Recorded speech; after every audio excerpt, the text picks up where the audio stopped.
E aí, pessoal, podcast do Brasileirão de volta para falar do final do primeiro turno. É isso aí, gente.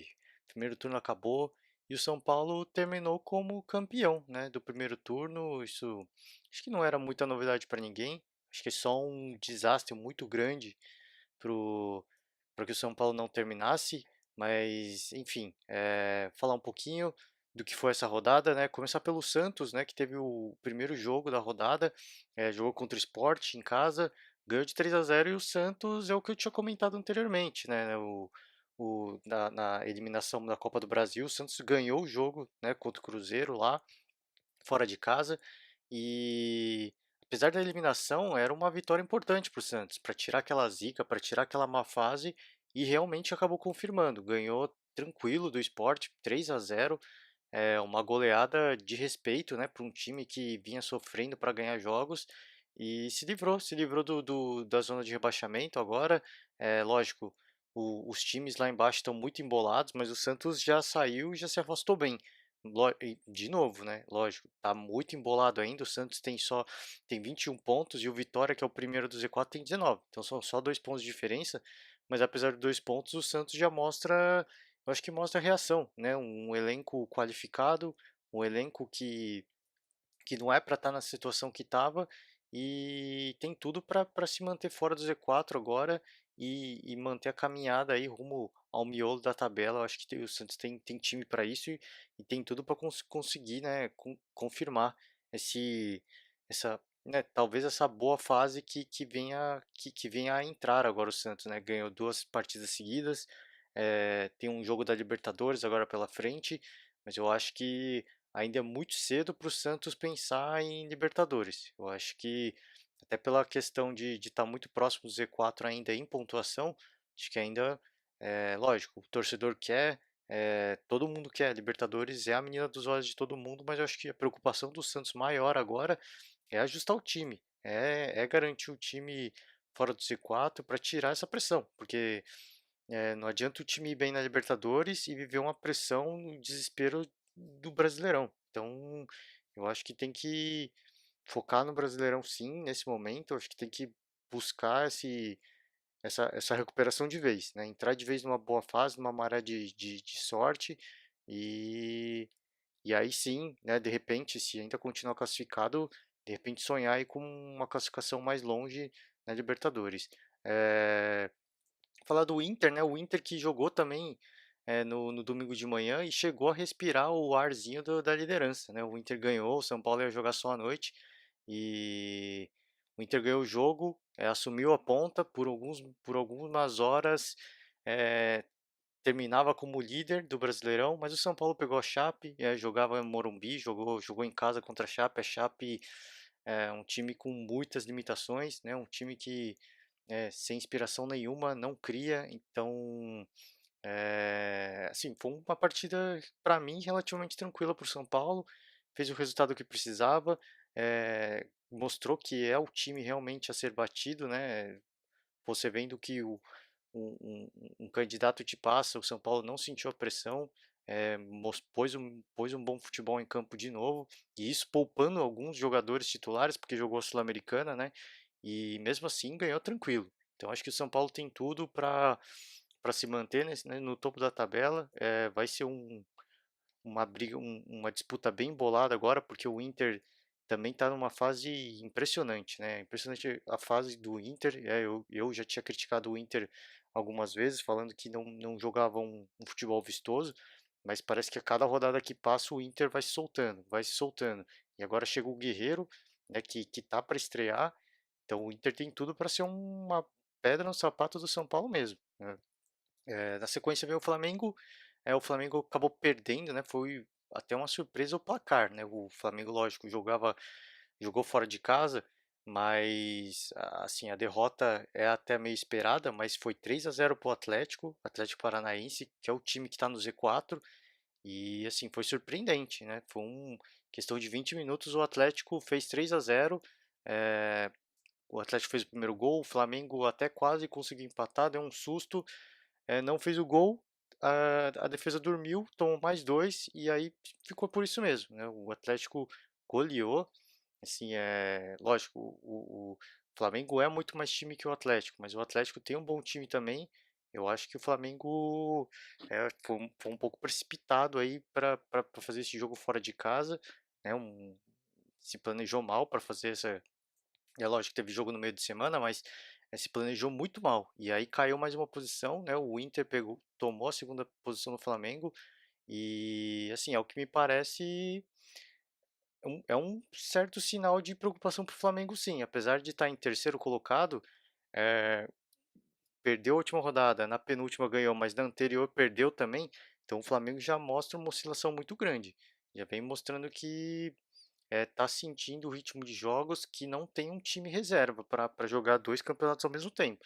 Então é de se ficar de olho, né? Assim, é, a sequência da temporada vai ser pesada, né? Tem um jogo contra o Cruzeiro ainda na Libertadores, assim, muito difícil que o Flamengo bata, mas é possível, né? Segue vivo na Copa do Brasil, então assim, divide atenções e já tá dando pinta de que não tá conseguindo encontrar um time alternativo. Então acho que é um sinal de preocupação sim pro Flamengo no Brasileirão, pelo menos no Brasileirão. Assim, pensando Copa do Brasil, Libertadores, aí é outra história, mas em termos de Brasileirão, acho que já dá para se ligar um sinal de alerta assim o Flamengo. Não é motivo de desespero, mas já fica muito claro isso de que não tem um time alternativo. Então é de ficar de olho sim, né? Ainda tá próximo do São Paulo, que é o líder, né? Só um ponto do Inter, que é o vice, mas já começa, né? Em questão de 4, 5 rodadas já caiu da liderança para terceiro. Então é de se ficar de olho, de se prestar atenção, né? A boa fase no Brasileirão acabou, então muito cuidado, Flamengo, né? A sequência tem o Grêmio ganhou do Corinthians, o jogo foi no sábado, né? Jogou na arena do Corinthians, ganhou de 1-0, um placar magro, mas o Grêmio fez o placar que precisava e a eliminação na Copa do Brasil deixou claro que o Grêmio agora, né, joga Libertadores, joga Brasileirão, mas já tem um campeonato a menos para se disputar. Então é um candidato forte, mostrou que mesmo o time reserva está inspirado, né? O Grêmio não é segredo para ninguém, um grande time, o time titular é muito bom, o time reserva está mostrando serviço e assim ganhar, né, se você ter uma eliminação numa Copa do Brasil, e logo na sequência você ganhar um jogo contra o Corinthians fora de casa, assim, mostra que o time tá ligado e tá assim, não vai tirar o pé do Brasileirão não. Eu creio que o Grêmio até por ter mostrado que tem um time alternativo muito bom, vai seguir vivo nessa disputa até o final com o São Paulo e com o Inter, né? Mesmo dividindo a atenção na Libertadores. Então, ficar de olho, né? O Grêmio muito forte, segue vivo, né? Três vitórias seguidas já no Brasileirão, então vem pontuando bem, né? Na sequência o Atlético Mineiro ganhou de 3-0 do Botafogo fora de casa, um placar assim de respeito e mostra que também tá vivo, mostra que tá ligado, que quer a sua fatia do bolo também, né? Pô, você joga fora de casa, tudo bem que o Botafogo, é, assim, dormiu, né? Teve o jogo da Sul-Americana e parece que não entrou em campo, né, no Brasileirão. Então, sim, foi presa fácil pro Atlético, né? O Atlético que tem o melhor ataque, terminou com o melhor ataque desse primeiro turno. E contra um time que tem o melhor ataque, você não pode dar bobeira. Deu bobeira, tomou 3 gols jogando em casa. E assim, o Atlético mostra que é um time que a gente já vem falando, joga só uma competição. Então é talvez um dos times mais perigosos nessa briga também. É lógico, o São Paulo e o Inter estão numa fase muito boa, mas se de repente é uma sequência de jogos não tão boa, o Atlético já encosta. Então, assim, time muito forte, muito bom, né? Um ataque excelente, né? Tem um ataque de 36 gols, né? Impressionante a quantidade de gols do Atlético Mineiro e segue vivo, né? O quinto colocado segue muito vivo mesmo. O sexto colocado é Palmeiras. Eu acho que o Palmeiras mostrou que realmente o Felipão deu um ritmo diferente. Quando anunciaram o Felipão, eu fui um crítico, dessa contratação, achei que não seria uma boa contratação e não é isso que está acontecendo, né. O Palmeiras ganhou de 3-0 do Vitória fora de casa, é uma vitória, cara, com V maiúsculo, não tem nem o que questionar, e o Felipão, parece que a cada jogo que o Palmeiras faz vai encontrando uma forma eficiente de jogar, né? Começou empatando jogos, depois placares bem magros, só 1-0, segurando o resultado. Dessa vez não, foi 3-0 e de novo foi um 3-0 fora de casa. Acho que isso é o mais importante, né? Mostra que entra com um time alternativo, né? Tudo bem que o time alternativo do Palmeiras é um time titular para, né, em qualquer outro time os jogadores seriam titulares. E jogou, mostrou serviço, mostrou, então tá mostrando que veio sim o Felipão, deu uma deu uma cara totalmente diferente, né? Um sistema defensivo muito forte do Palmeiras. Se eu não me engano, acho que são 7 rodadas, 7 jogos seguidos já do Palmeiras sem tomar gols, né? E então, assim, mostra que é um time que o Felipão mostra que está organizando o time de trás para frente, né? Começou pelo sistema defensivo muito forte e agora o time começa a fazer mais gols, vem encontrando os caminhos para fazer o resultado e isso é importante porque coloca o Palmeiras, mantém o Palmeiras vivo no Campeonato Brasileiro, não deixa ninguém se desgarrar muito, lógico que já fica um pouquinho mais do São Paulo do que, por exemplo, o Inter, o Flamengo, mas tá vivo, mostra que tem um time alternativo muito bom, assim como o Grêmio, e que se precisar jogar com um time reserva, vai ganhar jogos, vai fazer ponto e vai, né, e vai incomodar quem tá jogando só o Brasileirão. Então, para mim até uma surpresa, né, essa chegada do Felipão, mudou totalmente o jeito do Palmeiras jogar e sinal, eu acho que ficou um sinal de, né, de positivo para os palmeirenses, né? Porque, lógico, segue muito vivo na Libertadores, segue vivo na Copa do Brasil, e aí sexto colocado no Brasileirão também. Então, assim, tá vivo e tá forte nas três competições. Assim, é muito interessante de ver. E mantendo essa pegada, eu acho que é um time que assim, vendo os dois times jogar, tanto o time principal como o reserva, é um time que você vê que, independentemente da competição, vai brigar por tudo. Agora, realmente, né, na época do Roger, eu tinha minhas dúvidas, né, porque o Palmeiras só jogava bem com o time titular, agora não. Joga bem com o time titular, joga bem com reservas. Então, assim, um time que efetivamente agora é, tem cacife para brigar por todas as competições. Então, muito interessante, né? Mudou bastante o jeito de jogar, um Palmeiras mais efetivo, que toma menos gols e mantém o time vivo, mantém o time muito forte, né? Sequência é o sétimo colocado Corinthians, já comentei, acabou perdendo do Grêmio, o Corinthians que vive sim, aquela gangorra que a gente tinha visto, né? A volta da Copa teve um bom momento. Eu achei que o Corinthians ia até deslanchar de novo, né? Como aconteceu no ano passado, mas não foi isso que aconteceu, né? O Corinthians perdeu mais uma no Brasileiro, já fica bem mais distante agora, né? Já começa a se distanciar cada vez mais, né? Da ponta da tabela, até do G4 já está 10 pontos do Grêmio, por exemplo. Então, um time que já se desgarrou um pouco e me parece que essa vai ser a cara do Corinthians agora. Um time que foi muito desfalcado, e aí não é nem culpa de jogador, não é culpa de treinador, é um time muito desfalcado. Perdeu o treinador, perdeu vários jogadores importantes, então um time que lógico, um jogo ou outro vai complicar, né? Porque a gente já sabe que o Corinthians tem uma defesa muito sólida, muito forte, mas que não consegue fazer gols. Então, assim, o Romero teve a sua boa fase, teve aquele momento fantástico, mas passou, né? Parece que foi só uma fase muito curta. Então, o Corinthians não vem encontrando um jeito de encontrar os caminhos para o gol. Então, acho que vai ser um time que vai ver essa gangorra, vai ficar no miolo da tabela mesmo. Justamente por tudo que a gente já viu, que vem acontecendo, que aconteceu, né, nessa parada da Copa, né, até a volta do Brasileirão, muitos jogadores que saíram, Fábio Carille saiu, então assim, um time que vai ter que conviver com isso, né, né, com esse ajuste aqui, ajuste ali, e vai ver essa gangorra, né, eu acho que inevitavelmente esse é um segundo semestre para o Corinthians de reestruturação para encontrar um time ideal para o ano que vem. O Cruzeiro segue vivo, né? Segue muito vivo na Libertadores, na Copa do Brasil, mas já deixou claro agora que o foco não é o brasileiro. A fase no brasileiro do Cruzeiro é muito ruim, né?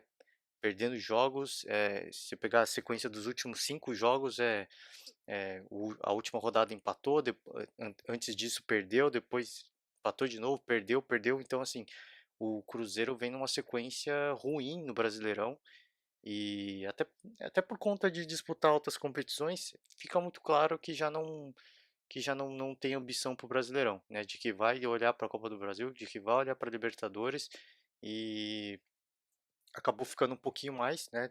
De, de todos, né, os times que, assim, eu considero um pouco mais forte, né? Cruzeiro, em termos de elenco, de estrutura, né? De planejamento que a gente tem visto, o Cruzeiro era um dos mais fortes, mas acabou já está ficando um pouco, né, acho que está sentindo esse ritmo de jogos, não consegue encontrar um time alternativo para manter o Cruzeiro vivo no Brasileiro. Então acho que essa vai ser a cena do Cruzeiro, né? O Cruzeiro acho que vai voltar a crescer no Brasileirão numa eventual eliminação de Copa do Brasil, de Libertadores. E se isso não acontecer, o Brasileirão vai ficar mesmo. Ele vai ficar no miolo da tabela, não vai dedicar muito esforço para isso não vai comprometer o time titular para pontuar no Brasileirão. É, os outros times, né, seguem numa gangorra. Fluminense termina em nono, o América Mineiro em décimo, o Bahia 11º, Botafogo o 12º, o Santos, né, 13º, né, já é o que eu falei. Com essa vitória já pulou bem, mas está bem encostado ainda nos outros times, né? A Chape terminou em 14º, o Vasco em 15º, o Sport em 16º, e aí o Z4, né? O Vitória, o Atlético Paranaense, o Ceará e o Paraná.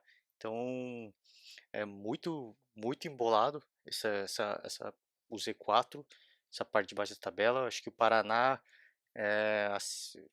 inevitavelmente, eu acho que o Paraná vai acabar caindo, né? Tá uma sequência de jogos de derrotas e não vem conseguindo encontrar uma forma de jogar. Tem só 9 gols, se eu não me engano, é isso mesmo. O Paraná tem só 9 gols, terminou o primeiro turno só com 9 gols, então, sim, não tem nem o que dizer de um time desse. Né? Não, acho que o Paraná, inevitavelmente, vai ser rebaixado mesmo, a menos que aconteça alguma coisa que mude completamente o jeito desse time jogar. O Paraná, eu acho que a sina vai ser voltar para a Série B mesmo. Os outros, e aí daí para cima tá muito embolado, né? O Ceará, o Atlético, o Vitória, até ali se a gente pegar de repente o América Mineiro que está em décimo, né? Estão todos muito com uma pontuação muito próxima, assim, distância de 4 pontos só. Então essa parte de baixo da tabela vai ficar embolada. Já está muito embolada e eu acho que a tendência é embolar cada vez mais. Né? E a parte de cima, eu acho que até o Palmeiras, que é o sexto, e para aí. Eu acho que não, do Corinthians, que é o sétimo, para baixo, é muito difícil que alguém brigue pela liderança. Né? Pelo menos que a gente considerar todo o retrospecto, a quantidade de pontos acumulados, a forma que os times estão jogando, eu acho que até o Palmeiras, que eu acho que ainda dá para sonhar em disputar o título, mas fora isso, eu acho que já se desgarrou um pouco, né, os outros times. Então é isso aí, gente. Primeiro turno acabou, São Paulo terminou líder, né? A gente sabe que na era dos pontos corridos, quem ganha o primeiro turno existe uma alta chance de ser campeão. Então acho que assim, motivo de animação para o São Paulo, mas não tem nada garantido, né? Porque eu falei, o Inter até o domingo de manhã tinha terminado como líder. Então assim, tá bem bolado ainda. Eu acho que até os 4 primeiros colocados estão muito próximos, né? Qualquer derrota vai pesar muito daqui para frente. Então, ficar de olho, né? A torcida, acho que sempre para todo mundo que é torcedor, é que a gente tem um campeonato bem bolado, bem disputado, tanto na ponta quanto no Z4. Eu acho que isso engrandece, né? Isso, né, dá um, sim, lógico, por torcedor são paulino já não é tão legal, mas eu acho que engrandece, né? Dá emoção ao carro da rodada e não fica que nem o ano passado, lógico, pro corintiano foi muito bom, mas com um campeonato meio chato, porque assim, já no primeiro turno já ficou muito claro quem ia ser o campeão. Dessa vez não, tá bem parelho e vai ser legal. Vamos acompanhar agora, né? Brasileirão tá segue, né? Segue um turno inteiro agora. E a gente tem também Copa do Brasil, Libertadores, vamos ficar de olho, né? Sul-Americana também. Vamos acompanhar os times brasileiros. E é isso aí, gente. Valeu, um forte abraço e até a próxima.